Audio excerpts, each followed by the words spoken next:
Mi nombre es Rosa, y durante 10 años el mundo decidió que yo era el error que debía esconderse. No porque disfrutara haciendo daño, ni porque buscara el caos.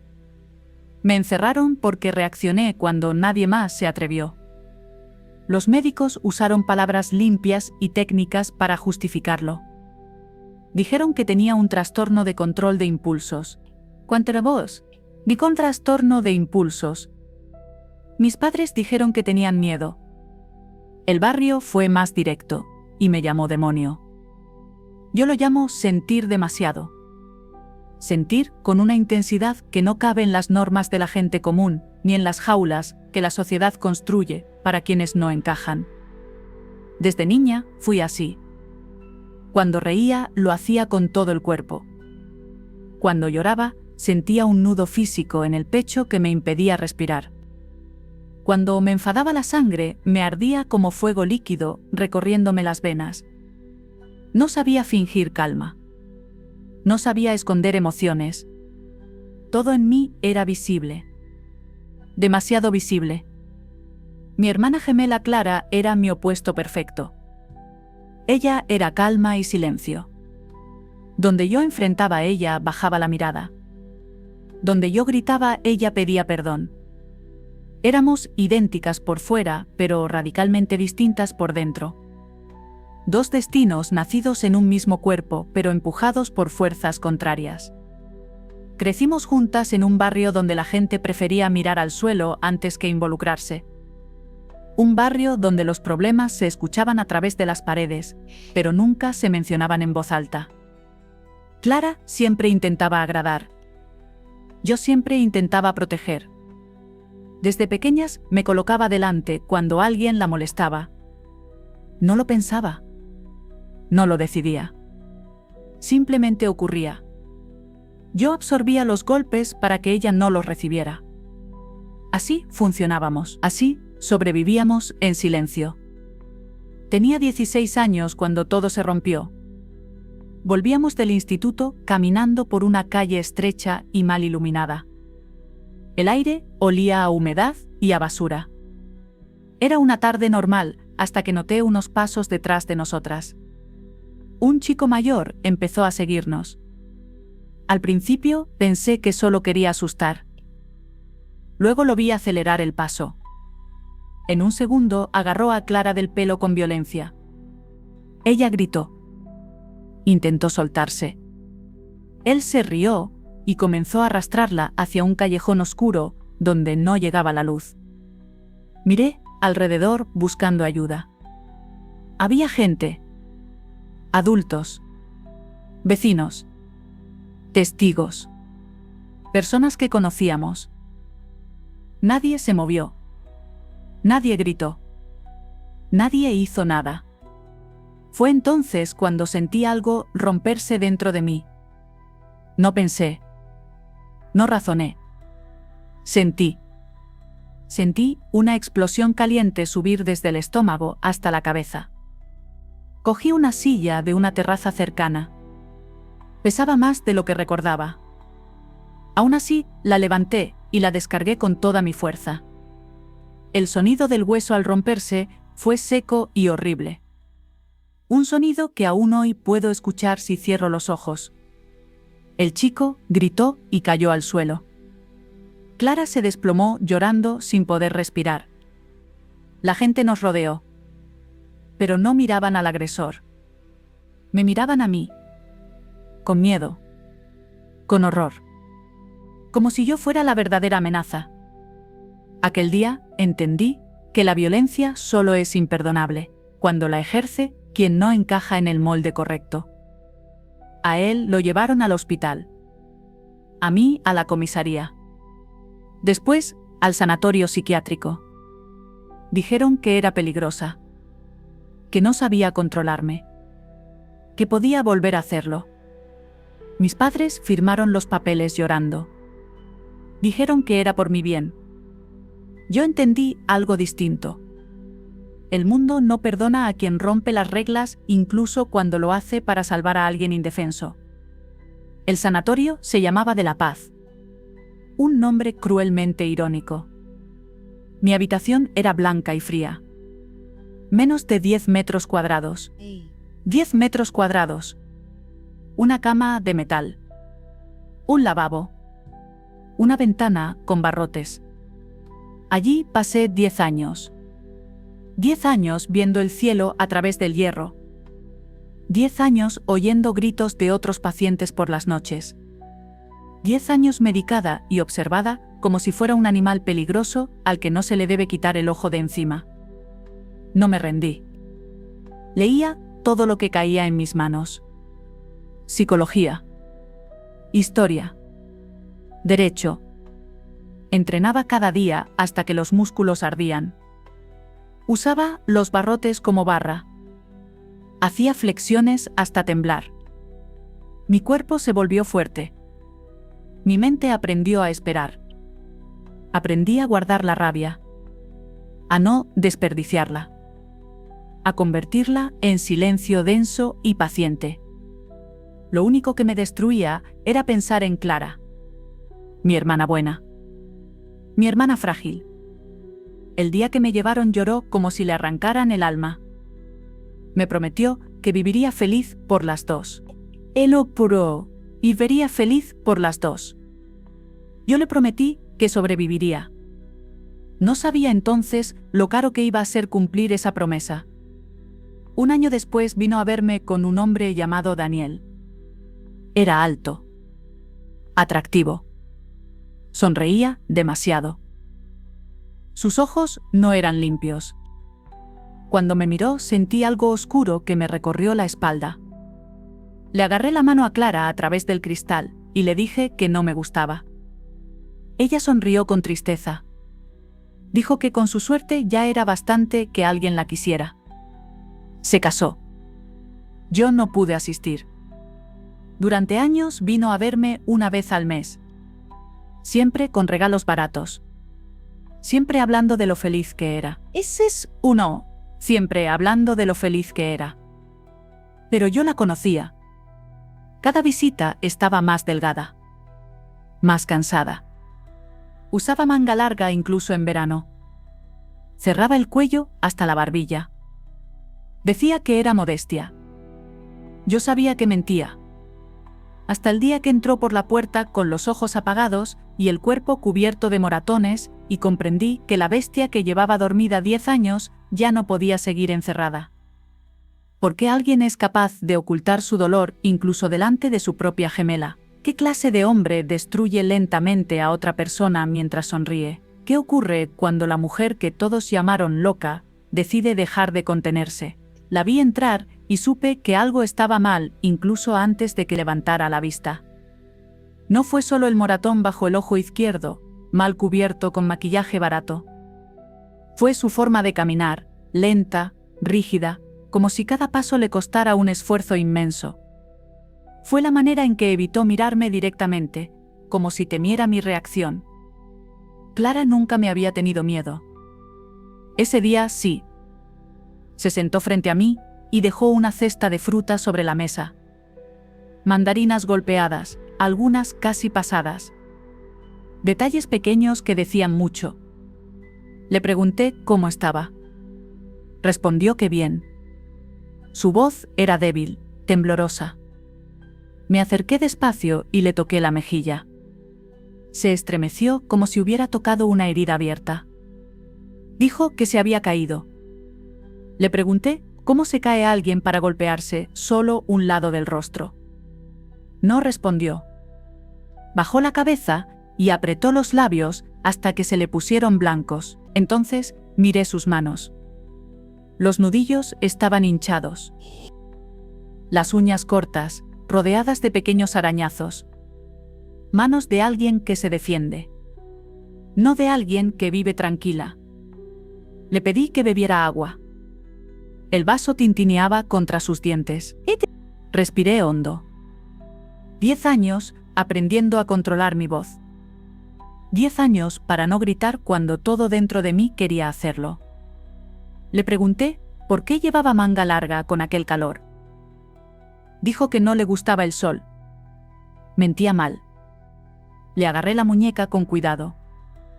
aún así dio un pequeño grito.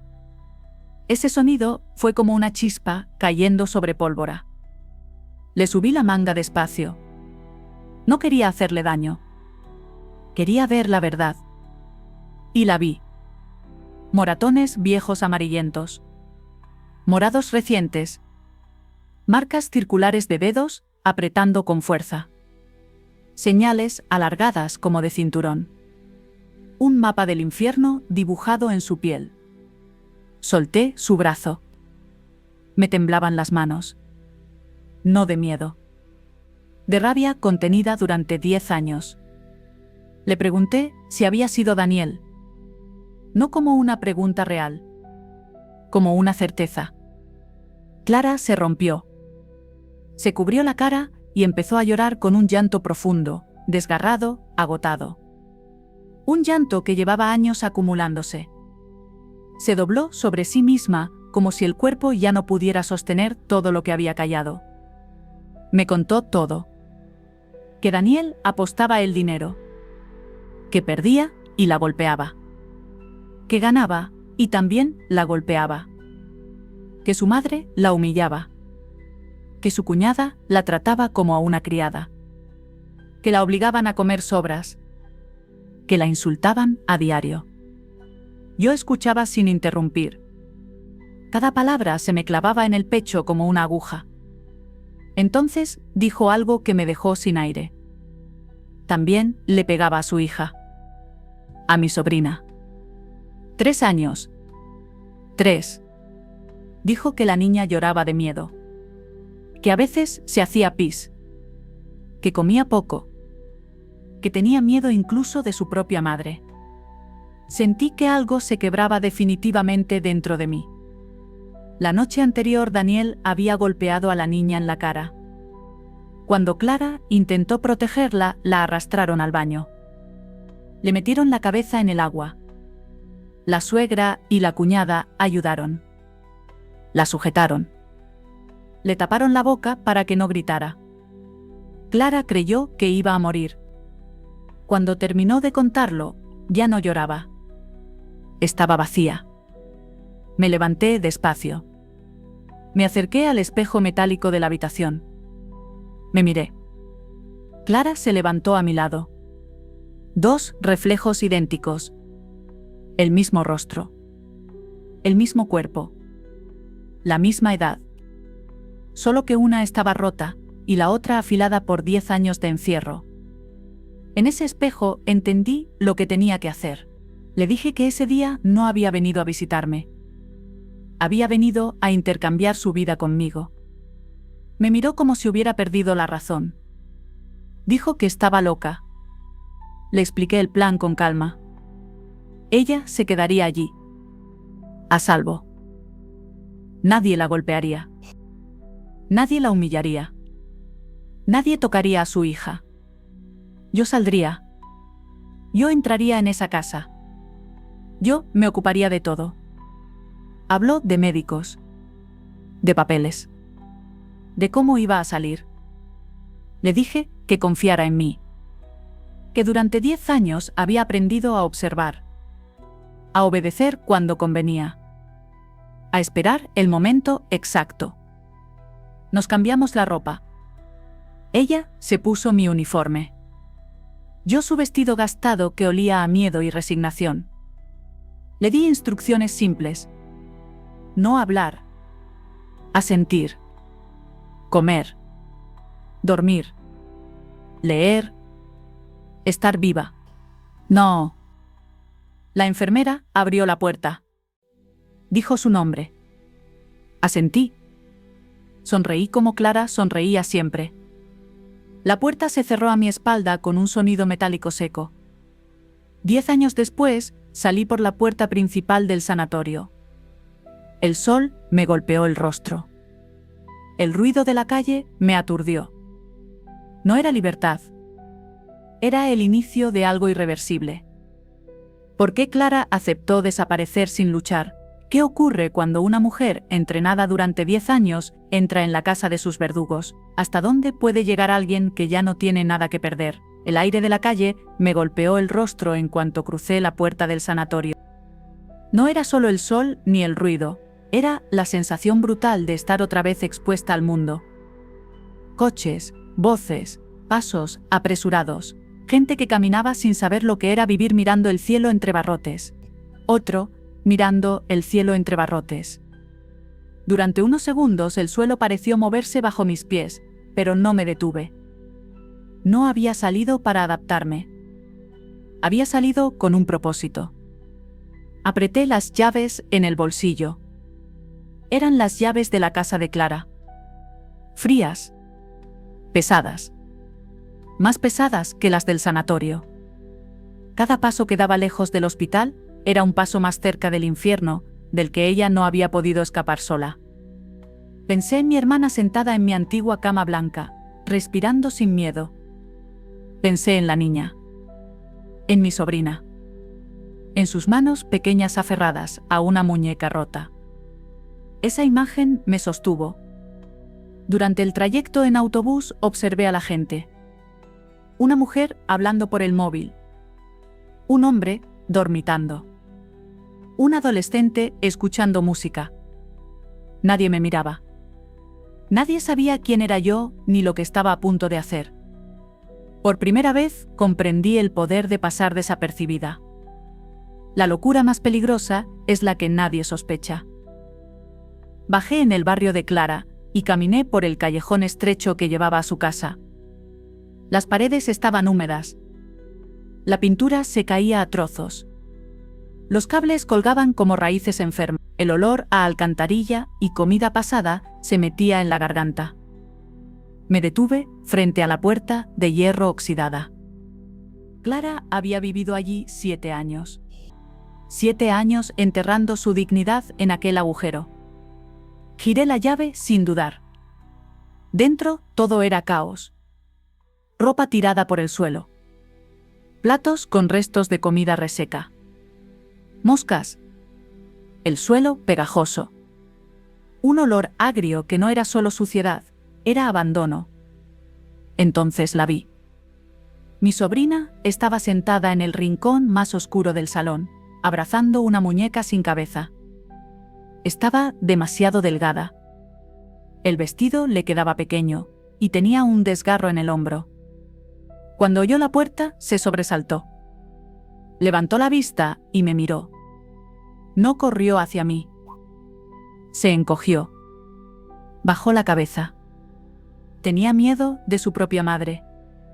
Sentí un dolor físico en el pecho. Me agaché despacio, cuidando cada movimiento. Le hablé con una voz suave que apenas recordaba. Le dije que mamá había vuelto. No respondió. Miró detrás de mí como esperando que alguien más entrara. Y entonces apareció ella. La madre de Daniel salió arrastrando los pies desde el fondo de la casa. Baja. Corpulenta. Pijama chillón. Mirada llena de desprecio. Empezó a insultarme sin siquiera mirarme bien. Me llamó inútil, parásita, desgracia. Escupió al suelo. Me preguntó si había ido otra vez a ver a la loca de mi hermana.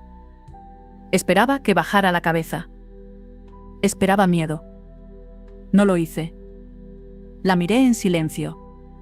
Sin moverme. Sin responder. Noté cómo algo en su expresión cambiaba. Antes de que pudiera reaccionar, apareció la cuñada con su hijo. El niño corrió hacia la niña, le arrancó la muñeca de las manos y la empujó con fuerza. Mi sobrina cayó al suelo. No lloró. Se quedó inmóvil. Como alguien que ya ha aprendido que llorar solo trae más castigo. Ese instante fue el punto de no retorno. Cuando el niño levantó el pie para volver a pegarle, le agarré el tobillo en el aire. El silencio fue absoluto.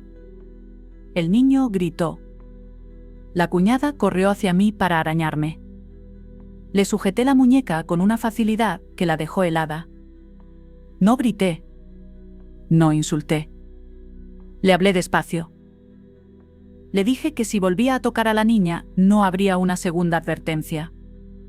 La suegra intentó golpearme con un plumero. No, reaccioné. Cuando le quité el palo de la mano y lo partí delante de ella, entendió que la mujer a la que humillaba ya no existía. No levanté la voz. Establecí reglas.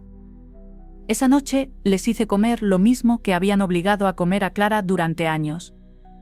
Pescado salado y quemado. La suegra intentó atacarme con una cazuela. La detuve con una sola palabra. Cuando quiso escupir la comida, la obligué a tragar. No por placer. Por memoria. Para que entendiera lo que había hecho durante años. Después, alimenté a la niña con comida de verdad. Pollo caliente. Arroz blanco. Yogur. Comió llorando. No de miedo. De hambre. Cuando terminó, me abrazó con fuerza y me llamó mamá. No la corregí. Aún no. Dormí con ella abrazada. No dormí realmente. Estaba alerta. Escuchando cada ruido. Esperando. Sabía que Daniel volvería borracho. Sabía que esa noche el verdadero monstruo cruzaría la puerta creyendo que todo seguía igual. Y yo estaba preparada. ¿Qué ocurre cuando el verdugo vuelve creyéndose dueño de todo? ¿Hasta dónde puede llegar alguien que ha pasado 10 años aprendiendo a resistir? ¿Puede una sola noche destruir el miedo acumulado durante generaciones? No dormí en ningún momento. Cerré los ojos, sí, pero mi cuerpo estaba en tensión constante, como un animal que sabe que el depredador está cerca. El peso tibio de la niña contra mi pecho era lo único que me mantenía anclada a la calma. Su respiración era irregular, como si incluso dormida temiera despertar en el infierno de siempre. Cada vez que se movía yo la rodeaba con más fuerza, como si pudiera protegerla solo con mi cuerpo. La casa estaba en silencio, pero no era un silencio tranquilo. Era un silencio expectante, cargado como el que precede a una tormenta. Desde la habitación contigua llegaban ronquidos sordos, pero no eran humanos. Eran ratas. Ratas escondidas en las paredes. Guanasé en paredes. Daniel aún no había vuelto. Sabía perfectamente a qué hora regresaba. Clara me lo había contado todo. Salía del trabajo a las 11 y siempre se detenía a beber hasta perder el equilibrio. Siempre llegaba furioso, frustrado, con la rabia acumulada de sus propias miserias. Aquella noche no sería diferente. A las 11:30 exactas, escuché el motor de una moto detenerse bruscamente en el callejón. Luego pasos torpes, arrastrados, acompañados de insultos dirigidos a nadie. La puerta de hierro vibró bajo una patada. La niña se sobresaltó y se escondió contra mi pecho. Le susurré que todo estaba bien. Que mamá estaba allí. Que no tenía que tener miedo. Aunque no sabía si hablaba para ella o para mí. La puerta se abrió de golpe, y Daniel entró tambaleándose. Olía a alcohol rancio, sudor y frustración. Tenía los ojos inyectados en sangre, y la mandíbula tensa. Miró alrededor buscando a alguien a quien descargarle su fracaso. Cogió un vaso, y lo lanzó contra la pared. El cristal estalló.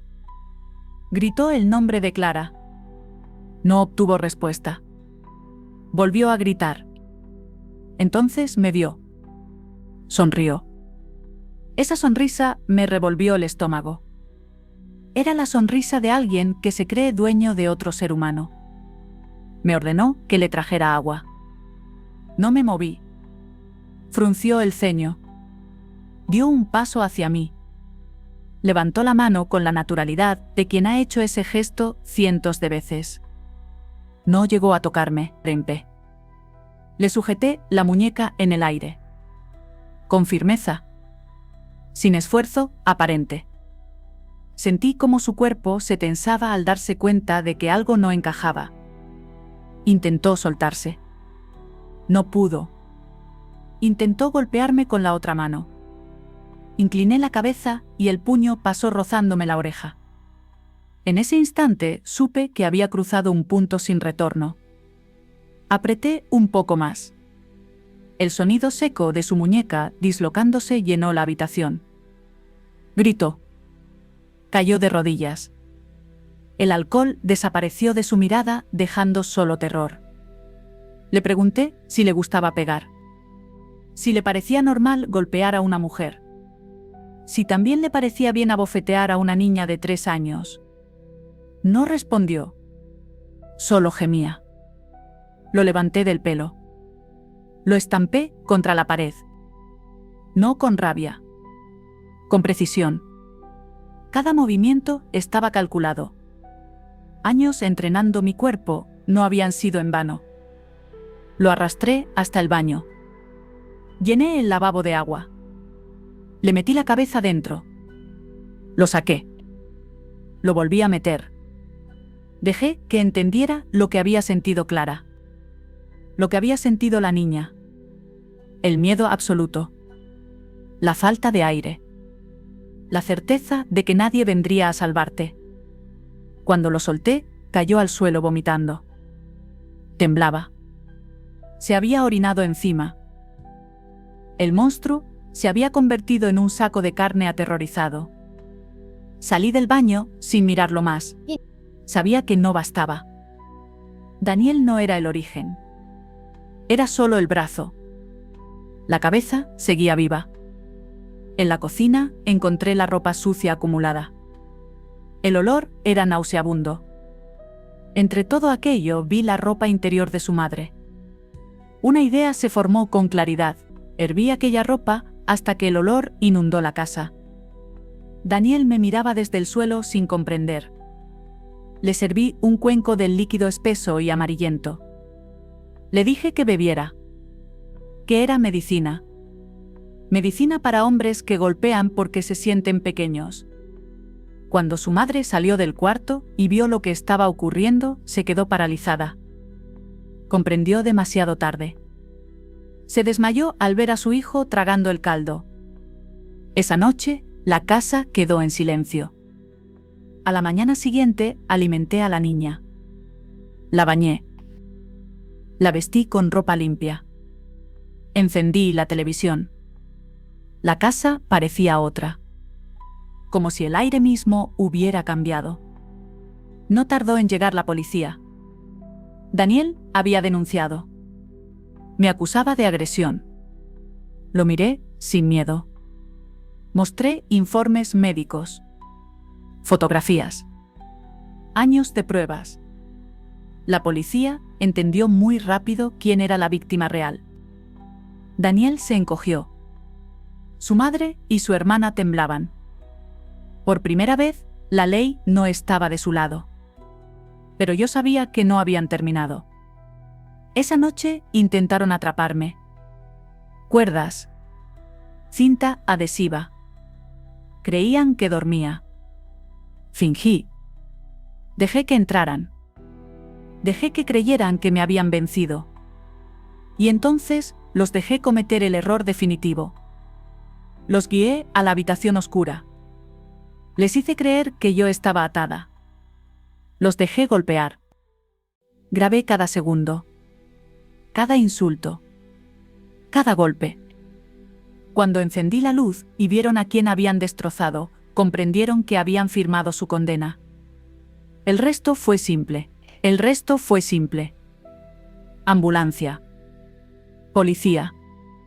Detenciones. Silencio. Pero aún quedaba algo pendiente.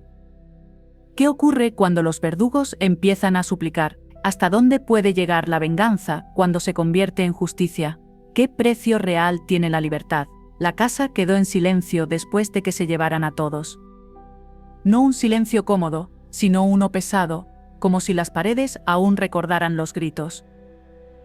Me senté en una silla del salón con la espalda recta y las manos apoyadas en las rodillas. No temblaba. Tampoco sentía euforia. Lo que sentía era algo nuevo. Espacio. Como si de pronto hubiera aire donde antes solo había presión constante. La niña dormía en el sofá, exhausta. Su respiración era profunda por primera vez desde que había entrado en aquella casa. La cubrí con una manta limpia y me quedé observándola largo rato. Pensé en todo lo que había aprendido sin que nadie se lo enseñara. A callar. A no molestar. A desaparecer para sobrevivir. Me prometí en silencio que eso se había terminado para siempre. A la mañana siguiente, la casa seguía en calma.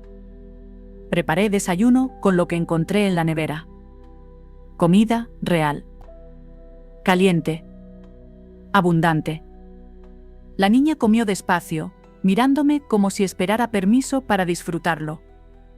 Cada vez que daba un bocado, levantaba la vista, como comprobando que nadie iba a gritarle. Le sonreí y le dije que podía repetir. Sus ojos se iluminaron. Era un gesto pequeño, pero para mí significaba el inicio de una vida distinta. Daniel volvió días después con el cuerpo roto y la mirada vacía. Entró sin hablar. Ya no gritaba. Ya no ordenaba. Caminaba despacio, encogido, como alguien que ha entendido que el poder no siempre es suyo. Su madre y su hermana regresaron más tarde. Traían el miedo pegado a la piel. Ninguna se atrevió a levantar la voz. Yo tampoco lo hice. No hacía falta. El equilibrio había cambiado, y todos lo sabían. Aquella noche entraron en mi habitación. Se arrodillaron. Suplicaron. No pedían perdón. Pedían que me fuera. Que desapareciera. Que los dejara seguir respirando sin terror. Los escuché sin interrumpir.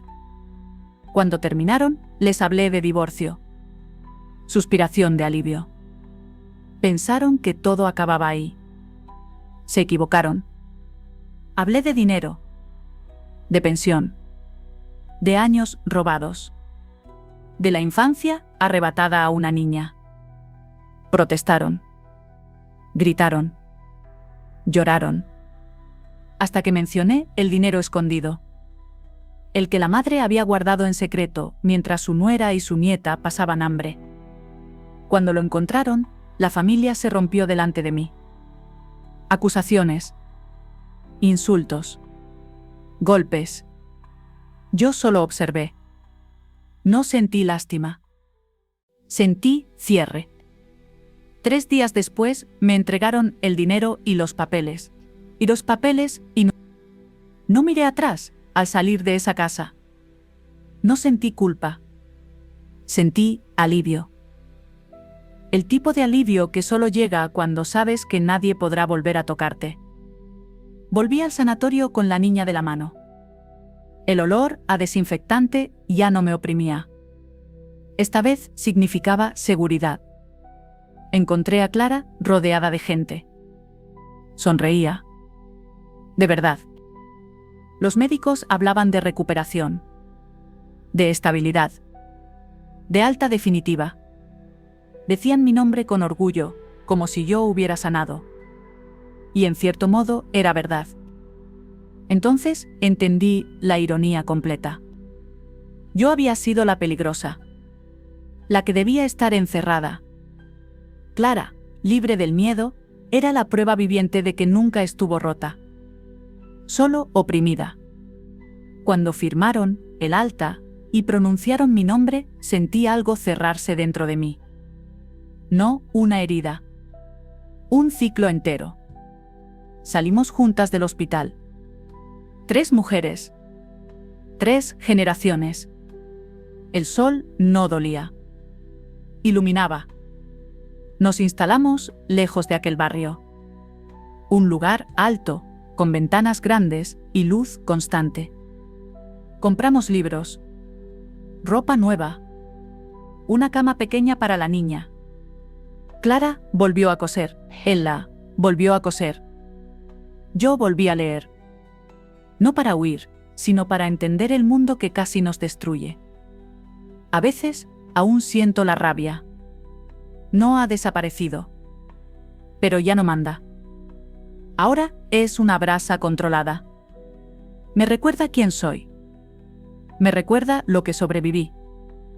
Y sobre todo, me recuerda lo que jamás volveré a permitir. No soy una heroína. Tampoco un monstruo. Soy alguien que decidió no obedecer, cuando obedecer significaba morir lentamente. Y esta historia no es solo mía. Es de todas las que un día dejaron de tener miedo. ¿Qué significa realmente estar cuerda en un mundo que normaliza el abuso? ¿Hasta dónde puede llegar alguien cuando decide proteger sin pedir permiso? ¿Cuántas mujeres siguen encerradas sin barrotes esperando a que alguien actúe?